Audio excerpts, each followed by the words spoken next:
Au nom du Père et du Fils et du Saint-Esprit, ainsi soit-il. Mes chers confrères, révérendes sœurs, chères familles, chers parents d'un nouveau prêtre, chers amis, chers fidèles, et vous surtout, bien cher Vincent, cher abbé Richter, dans la vie d'un homme, il y a des événements qui nous dépassent complètement et qui bouleversent nos vies au plus profond de notre être, de ce que nous sommes. Il y a des événements où le temps s'arrête et où l'éternité vient faire irruption dans notre monde pour nous faire apercevoir comme un éclat de la splendeur de Dieu, de son amour infini, de son amour trop grand pour nos âmes. À présent, vous êtes prêtre, prêtre pour l'éternité, et cette réalité vous remplit et nous remplit aussi d'une joie profonde, parce que sous nos yeux, nous avons à nouveau ce témoignage. Nous pourrons dire cette incarnation de l'amour de Dieu à travers le prêtre. Amour de Dieu qui a été jusqu'à la croix pour sauver nos âmes, pour nous sauver du péché. Et cette réalité du sacerdoce que vous avez reçu, elle nous dépasse complètement. Elle est un miracle, elle est un mystère que nous avons de la peine à cerner. Votre cœur d'homme a été en quelque sorte remplacé par celui d'un Dieu. Une pauvre créature avec ses qualités, avec ses défauts, est devenue distributrice, dispensatrice des mystères divins. Et vous portez à présent en vous, dans votre âme, ce caractère, cette marque indélébile qui fait de vous un autre Christ. Et mes bien chers frères, nous le savons, mais il nous faut méditer à nouveau à l'occasion de ces cérémonies. Ce n'est pas une métaphore, ce n'est pas une image, c'est une réalité. Ce cher abbé Richter est rentré dans ce mystère, on pourrait dire, du Christ. Ce caractère le fait participant, disent les théologiens, à la grâce d'union hypostatique, c'est-à-dire ce qui fait de notre Seigneur Jésus-Christ, de Dieu fait homme, le prêtre éternel. Et Dieu, dans sa bonté, a voulu faire participer des hommes à travers les âges, à travers les continents, pour continuer son incarnation, afin que le Christ puisse régner à travers ces instruments qui sont les prêtres. Oh oui, bien pauvres instruments, bien petits par rapport à ces mystères, mais choisis par Dieu pour ramener les âmes à la très sainte Trinité d'où elles sont sorties. Aujourd'hui, les prêtres se font rares. Les églises sont bien souvent vides. La petite lumière du tabernacle souvent vacille dans le noir d'une église peu visitée, alors que le monde a tant besoin de cette lumière, de ce feu de la charité surnaturelle que le prêtre a la mission d'infuser dans les âmes par la Sainte Messe. Les croix que l'on voit sur le sommet de nos montagnes, au coin des rues, en bordure des champs, les clochers nombreux qui s'élèvent sur nos contrées, ces monuments de foi, nos cathédrales, témoignent de cet amour de Dieu et surtout de cette foi d'une civilisation chrétienne fondée autour de l'autel, fondée autour du prêtre, pour transmettre la grâce dans les âmes. Et cela ce n'est pas de l'histoire, ce n'est pas du passé. C'est la réalité aujourd'hui de l'Église qui continue, par le sacerdoce catholique, à sauver les âmes, à amener les âmes à notre Seigneur Jésus-Christ. Et alors que vous vous déplacerez dans les terres lointaines du Brésil missionnaire, peut-être dans l'avion, dans un aéroport, dans la rue, vous rencontrerez ces petits-enfants qui vous poseront cette question, parce qu'eux, ils osent encore la poser. Maman, c'est quoi ce monsieur en noir? Et bien souvent, les adultes aujourd'hui ont de la difficulté à répondre. Et nous sommes ramenés à cette époque des Indiens ou des missionnaires en Amérique du Nord où on désignait le prêtre the black robe, l'homme en noir, sans savoir vraiment ce qui se cache derrière cette soutane. Et vous connaissez certainement cette belle citation du Saint Curé d'Ars. Si nous comprenions le prêtre, nous mourrions, non de frayeur, mais d'amour. Et aujourd'hui, pendant cette messe, nous voulons essayer de lever un petit peu le voile sur ce mystère du sacerdoce.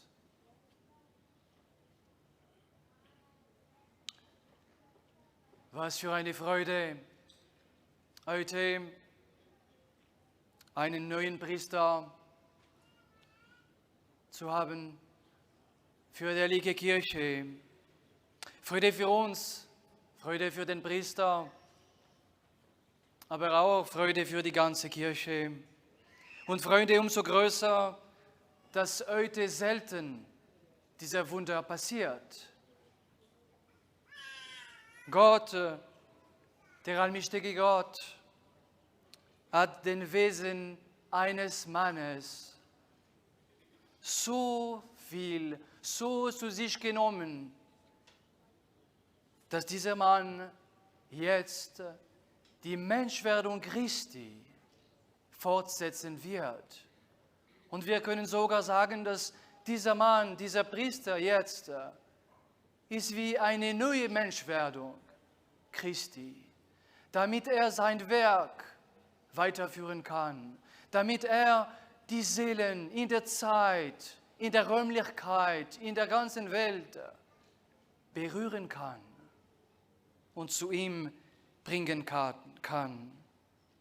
Der Priester heute hat sehr oft vergessen, wer er ist, wieso er Priester ist. Aber der Priester ist unersetzlich. Wir brauchen alle, sogar uns Priester, den Priester. Ohne den Priester ist es für uns unmöglich, in den Himmel zu gehen. Der Priester ist für uns der Kompass zur Ewigkeit. Er zeigt uns diese Richtung des Himmels, wie wir kennen in dieser Geschichte von Heilige Pfarrer von Ars, als er in seinem Dorf gegangen ist. Er war verloren, es war sehr nebelig, er konnte nicht so weit weg sehen. Und dann hat er diese 3 Kinder, diese 3 Hirten, gefunden. Und er hat ihnen gefragt, wo ist Ars? Das ist, wo ich gehen soll. Sie haben mir gefragt, dort dem Pfarrer zu werden. Und der kleine Antoine hat ihm den Weg gezeigt. Herr Pfarrer, das ist in diese Richtung. Und der Pfarrer von Ars hat ihm gesagt, du hast mir den Weg zum Ars gezeigt. Ich werde dir den Weg des Himmels zeigen. Und heute noch auf diesem Platz, an diesem Ort, gibt es eine Statue mit dem Pfarrer von Ars mit seinem Finger Richtung Himmel. Und das ist genau, was der Priester ist. Er ist dieser Wegweiser, der den Himmel für die Seelen zeigt. Und nicht nur zeigt, aber er auch auf der Seite uns Gläubigen ist, damit er kann uns die Sakramente spenden, damit wir können diese Gnade empfangen. und zu Christus, zu Gott gehen.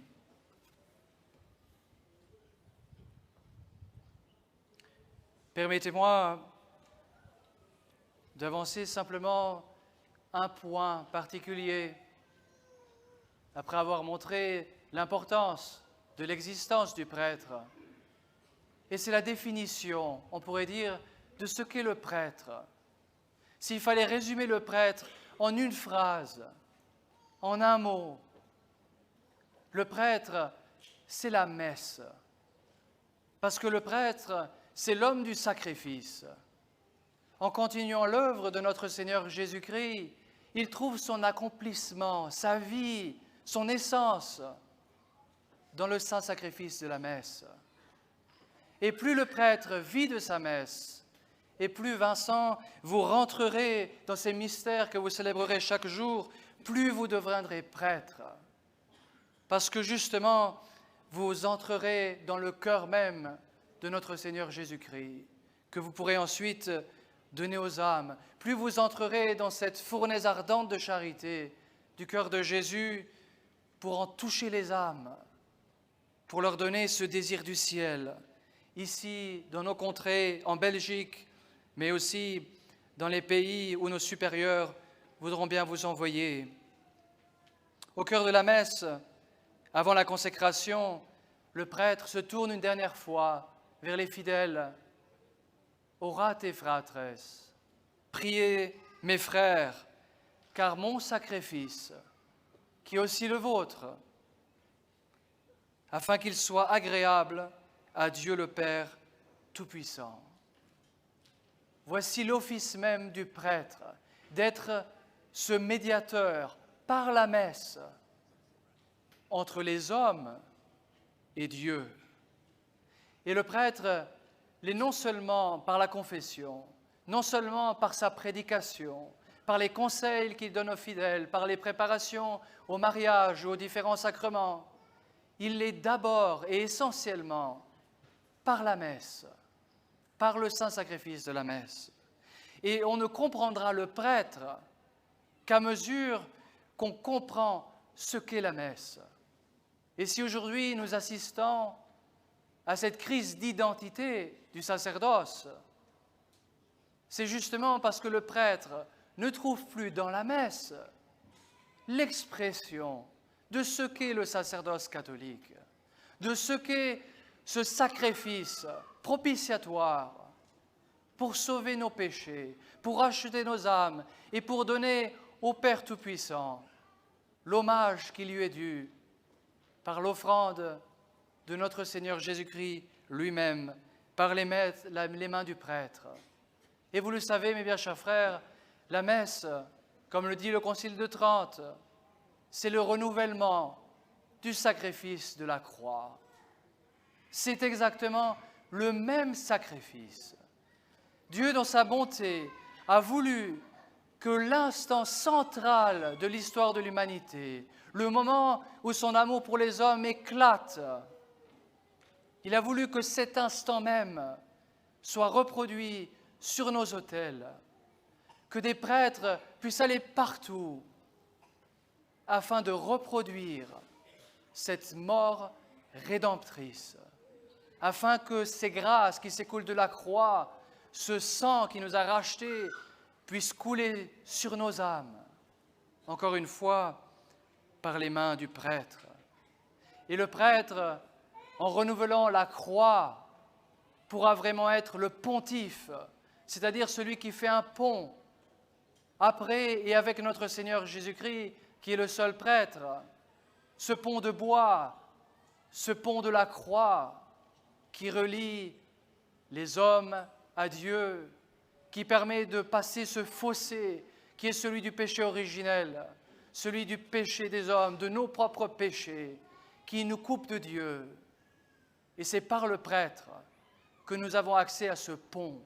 Il est ce faiseur de pont, il est celui qui nous amène à l'éternité, et en particulier par le très saint sacrifice de la messe. Et cher Vincent, dans quelques instants, vous vivrez bien certainement le plus bel instant de votre vie. Un moment que vous n'oublierez jamais, puisque dans vos mains, pour la première fois, avec vos mots, les mots du Christ qui a pris tout votre être, vous amènerez Dieu sur l'autel. Et vous ferez de cet autel ici un nouveau calvaire. Pour vous, un calvaire où il faudra vous immoler, devenir une victime. Et un calvaire pour les âmes, pour les fidèles, qui pourront trouver ainsi cet amour de notre Seigneur Jésus-Christ. Vous infuserez la grâce dans les âmes. Et alors que vous donnerez la Sainte Communion à votre famille et à travers toute votre vie sacerdotale, rappelez-vous ces belles paroles de Monseigneur Lefebvre lors d'une ordination au diaconat. Vous donnerez Dieu aux âmes. Vous donnerez l'éternité aux âmes qui sont dans le temps, mais qui sont faits pour l'éternité.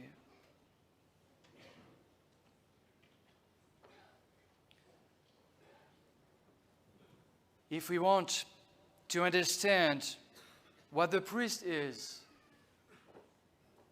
it is capital, first of all, to understand what the Mass is.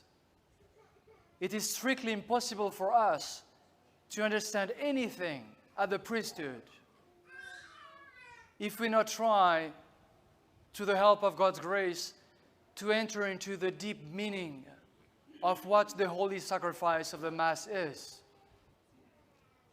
And if today we see this crisis of the priesthood, this crisis of identity, it is mostly because we do not understand anymore what the holy sacrifice of the Mass is. Sadly, because the new Mass does not carry in its full extension this reality of a propitiatory sacrifice, a sacrifice for our sins, a sacrifice to bring us to heaven, saving our souls, pouring into our hearts this precious blood of our Lord. In a few instants, Father Richter will carry in his own hands the hands of a man, but of a man consecrated to the holy priesthood. And he will renew here on the altar, on every day of his life, this very moment of the death of our Lord on the cross, the moment and the way he chose to redeem our souls, to allow his supernatural, his superabundant charity to flow in our souls, and to help us to participate in this very life that is the life of the Blessed Trinity and that we call the grace. And every time that we are kneeling in the front of the altar, it is truly at the foot of Calvary that we are. It is truly this very moment of the passion, of this redemption for our souls that we attend. And there are no words for us to try to understand how much God loves us and what he was ready to do through the priest. So let us ring this Holy Mass today. Ask for this grace. Ask God to lift up a little bit the veil that is over these realities of the priesthood in order to love it more, and in particular, to love more the holy sacrifice of the Mass. Pour conclure, il nous faut bien évidemment, et vous allez le faire, bien cher Vincent, remercier Monseigneur Marcel Lefebvre. Exprimez-lui toute la gratitude qu'il faut avoir pour cet homme providentiel, pour cet homme qui a tant souffert pour l'Église, qui a tant souffert pour le pape, et en particulier pour le sacerdoce. Il a été le docteur de la messe.